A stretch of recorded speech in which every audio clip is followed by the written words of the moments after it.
Hello नमस्कार दोस्तों, RL के क्लासेज में आपका स्वागत है। दोस्तों, जैसे कि आपको यहाँ पर पता है कि बीएड की क्लासेज चल रही है और बीएड का पेपर जो है अधिगम एवं शिक्षण वो चल रहा है। इसके 3-4 वीडियो हमने पहले ही अपलोड कर दिए हैं और आज हम एक इसी पेपर का नया टॉपिक लेकर आए हैं और टॉपिक का नाम है दोस्तों शिक्षण के विभिन्न स्तर। काफ़ी इम्पोर्टेंट जो है क्वेश्चन है दोस्तों। ये बीएड की जितनी भी एग्ज़ाम हैं उनमें आपको ज़रूर देखने को मिल सकता है। तो आशा करता हूँ आप चैनल को सब्सक्राइब करके रखे होंगे। अगर वीडियो आपको पसंद आए तो वीडियो को लाइक करना नहीं भूलिएगा और अपने दोस्तों के साथ ज़रूर शेयर करें ताकि आपको बिना किसी अन्य मटेरियल के साथ ही बीएड को आसानी से क्लियर कर सके। ठीक है दोस्तों, तो बीएड के पेपर अधिगम एवं शिक्षण के बारे में आज का जो हमारा प्रश्न है वो है अधिगम के विभिन्न स्तर। तो चलिए शुरू करते हैं। यानी कि जो शिक्षण है, शिक्षण के विभिन्न स्तर कौन कौन से हैं उन पे हम चर्चा करने वाले हैं और बहुत ही डीपली चर्चा करने वाले हैं दोस्तों। तो चलिए, शिक्षण के विभिन्न स्तर, शिक्षण के विभिन्न स्तर। और देखिए, शिक्षण के स्तर यानी कि लेवल ऑफ टीचिंग की बात करने वाले हैं। तो शिक्षण के मुख्यतः देखिए दोस्तों कितने चर हैं, 3 चर हैं और तीनों चर के बारे में हम जानने वाले हैं। तो शिक्षण के कितने स्तर हैं, 3। पहला स्तर देखिए, स्मृति स्तर का शिक्षण। स्मृति स्तर का शिक्षण, स्मृति का मतलब होता है दोस्तों मेमोरी।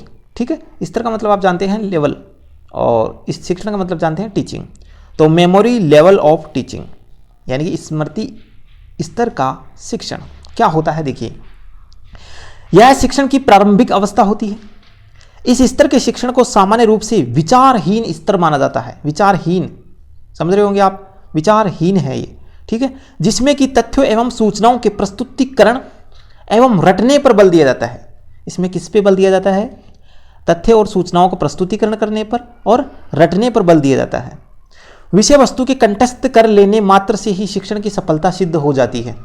यानी कि हम विषय वस्तु को क्या कर लेंगे, कंठस्थ याद कर लेंगे या रट लेंगे, तो इससे क्या हो जाती है, हमें शिक्षण में सफलता हासिल हो जाती है। ठीक है, तो ये होता है स्मृति स्तर का शिक्षण हम पढ़ रहे हैं। देखिए बिग्गी आता है एक मनोवैज्ञानिक और इसके अनुसार देखिए क्या होता है, बिग्गी के अनुसार इन्होंने क्या कहा है, देखिए स्मृति स्तर का अधिगम तथ्यपूर्ण सामग्री की स्मृति करता है, इससे अधिक कुछ नहीं। जो स्मृति स्तर है यानी कि इस प्रकार का अधिगम तथ्यपूर्ण सामग्री की स्मृति करता है। तथ्यपूर्ण यानी कि जो तथ्य है उसको पढ़ लिया, रट लिया और काम हो गया। ठीक है, इससे ज़्यादा कुछ नहीं है। ये किसने कहा है, बिग्गी ने कहा है। ठीक है, इस स्तर पर शिक्षण द्वारा छात्रों में बोध की सूझ विकसित नहीं होती है। जो बोध है उसकी क्या होती है, विकसित नहीं होती है सूझ।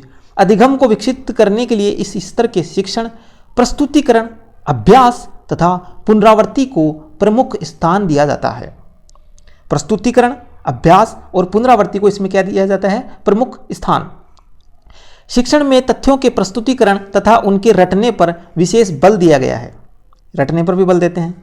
प्रस्तुतिकरण में विषय वस्तु को इतने सुव्यवस्थित ढंग से रखा जाता है कि वह छात्रों को अच्छी तरह से स्मरण हो जाए।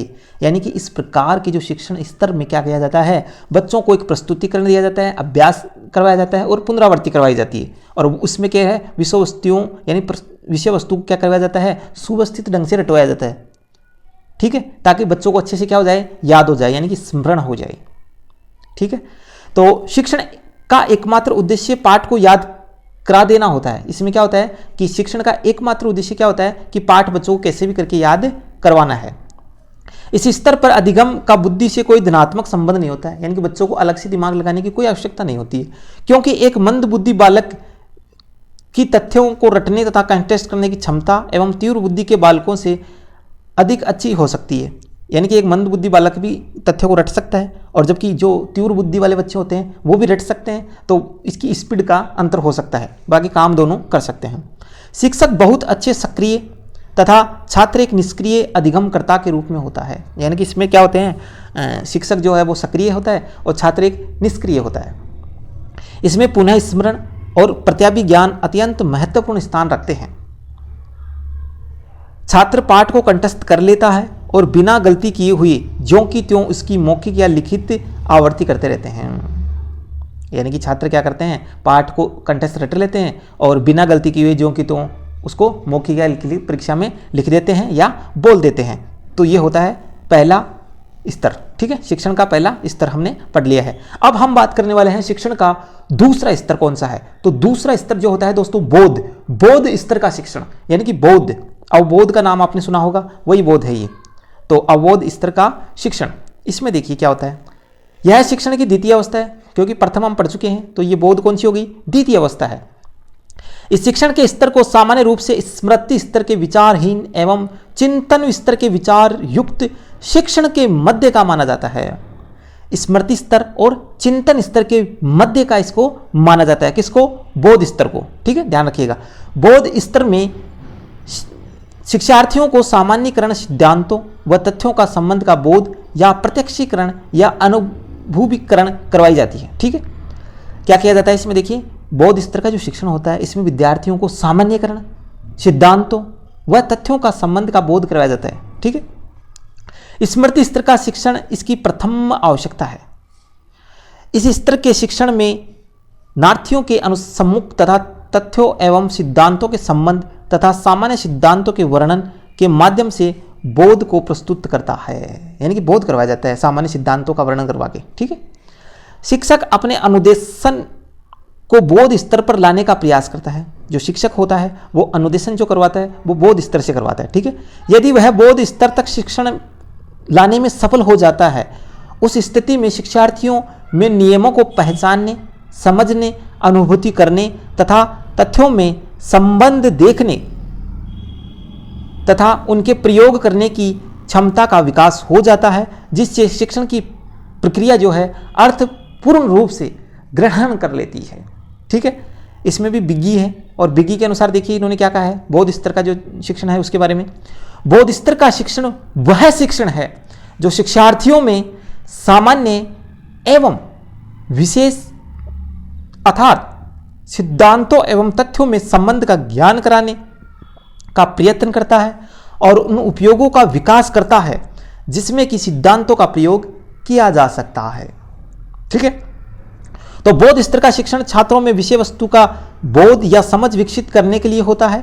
बोध के द्वारा ही अंतर्दृष्टि उत्पन्न होती है, क्योंकि बोध जो होता है वही क्या करता है, अंतर्दृष्टि यानी सूझ उत्पन्न होती है बच्चों में। बोध विकसित होने पर छात्र अपनी ज्ञानात्मक संरचना को पुनः संचरित कर सकते हैं। यानी कि बच्चों में बोध हो जाएगा तो छात्र क्या करेंगे, अपनी ज्ञानात्मक संरचना को पुनः संरचित कर लेंगे, पुनः बना लेंगे तथा ज्ञान में अंतर्निहित घटकों में नए नए संबंध देख सकते हैं। नए नए क्या देख सकते हैं, संबंध भी देख सकते हैं अगर उनको बोध का ज्ञान है।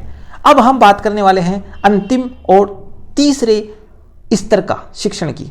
ठीक है, तो देखिए शिक्षण का तीसरा स्तर कौन सा है, चिंतन या मनन स्तर का शिक्षण। ठीक है, रिफ्लेक्टिव लेवल ऑफ टीचिंग, इसके बारे में बात करते हैं। चिंतन स्तर का शिक्षण समस्या केंद्र होता है, समस्या केंद्रित होता है, ध्यान रखिएगा, मोस्ट इंपॉर्टेंट। छात्र विषय वस्तु के संबंध में आलोचनात्मक दृष्टिकोण अपनाते हैं। जो छात्र होते हैं वो विषय वस्तु के संबंध में क्या आलोचनात्मक दृष्टिकोण अपनाते हैं। छात्र सीखे हुए तथ्यों तथा सामान्यीकरणों की जांच करता है और नवीन तथ्यों को खोज करता है। नवीन तथ्यों की क्या करता है, खोज करता है। वस्तुतः यह शिक्षण स्तर अधिगम क्रिया का अंतिम बिंदु है। जैसे कि हम बात करें तो ये क्या हुआ, अंतिम बिंदु हुआ। इसमें शिक्षार्थी मौलिक चिंतन का प्रयास करता है। कौन से चिंतन का प्रयास करता है, मौलिक चिंतन का प्रयास करता है तथा शिक्षार्थी ज्ञात तथ्यों का मूल्यांकन भी करता है। क्या करता है, मूल्यांकन करता है। फिर से वही विज्ञी, और विज्ञी ने देखो क्या कहा है आपकी बार, चिंतन मनन के आधार पर देखो क्या बताया है कि शिक्षण का चिंतन या प्रावर्तन स्तर कक्षा में ऐसे वातावरण को विकसित करता है जो अधिक सजीव, प्रेरक, अधिक आलोचनात्मक और संवेदनशील तथा नवीन और मौलिक चिंतन को खुला अवसर प्रदान करे। ठीक है, नए और मौलिक चिंतन को क्या करे, अवसर दे। इससे भी अधिक इस प्रकार का शिक्षण बोध स्तर के शिक्षण की अपेक्षा अधिक कार्य उत्पादन को बढ़ावा देता है। इसमें ध्यान रखने योग्य बात क्या है कि इस प्रकार के शिक्षण से क्या होगा, बच्चों में आत्मनिर्भरता बढ़ेगी और वो अपने दृष्टिकोण को सुधार सकेंगे, आलोचना कर सकेंगे और मौलिक चिंतन का विकास होगा। और इसमें क्या कर सकते हैं, और देखिए जो अपना आलोचनात्मक है, सजीव, प्रेरक है, संवेदनशील बन सकता है और मौलिक चिंतन को खुला अवसर भी प्रदान कर सकता है। ठीक ठीक है। तो ये क्या है, बौद्ध स्तर से भी अच्छा क्या है, शिक्षण का स्तर है, ठीक है। तो इस प्रकार से दोस्तों अब देखिए थोड़ा सा और बचा है इसमें, वो भी देख लेते हैं। चिंतन और मनन स्तर के शिक्षण में रटने या समझने तक ही सीमित नहीं रखा जाता है। जो चिंतन मनन है वो रटने और समझने तक ही सीमित नहीं है, क्योंकि रटने और समझने की जो परिकल्पना थी वो तो किसमें थी, स्मृति स्तर के शिक्षण में। और यहाँ पर हम कौन सा पढ़ रहे हैं, चिंतन मनन। तो इसमें रटने और समझने की तकनीक को सीमित नहीं रखा गया है। इस बात की चेष्टा की जाती है कि जिज्ञासा, रुचि, अनुसंधान, धैर्य आदि का भी विकास हो जा सके। यानी कि बच्चों के अंदर अगर चिंतन मनन स्तर का शिक्षण दिया जाए तो क्या होगा, उनमें रुचि उत्पन्न होगी, अनुसंधान कार्य कर सकेंगे, धैर्य अपना सकेंगे, ठीक है। चिंतन मनन सर्वोच्च स्तर का शिक्षण है। सर्वोच्च स्तर का शिक्षण, सर्वोच्च स्तर का शिक्षण कौन सा है, चिंतन मनन, ठीक है। चिंतन वस्तुतः एकात्मक मानसिक प्रक्रिया है। इसमें ज्ञान की प्राप्ति, ज्ञान का विकास, परिवर्तन और उसका निष्कर्ष सन्निहित है। यानी किसके अंदर है, क्या क्या, ज्ञान की प्राप्ति, ज्ञान का विकास, परिवर्तन और उसका निष्कर्ष, ठीक है। ये सभी किसमें है, किसमें है, ये चिंतन मनन शिक्षण स्तर में, ठीक है। और ये एकात्मक मानसिक प्रक्रिया है, ये भी ध्यान रखिएगा। छात्र में इस स्तर पर जिज्ञासा, रुचि, अन्वेषण यानी खोज और अवसाय विकसित होता है। इस स्तर का शिक्षण समस्या केंद्रित शिक्षण है। और आज का जो पाठ्यक्रम जो होता है, वर्तमान का जो पाठ्यक्रम है वो भी क्या है, समस्या केंद्रित है, यानी कि बाल केंद्रित और समस्या केंद्रित है। तो बच्चों का इसमें ज़्यादा क्या होता है, विकास होगा।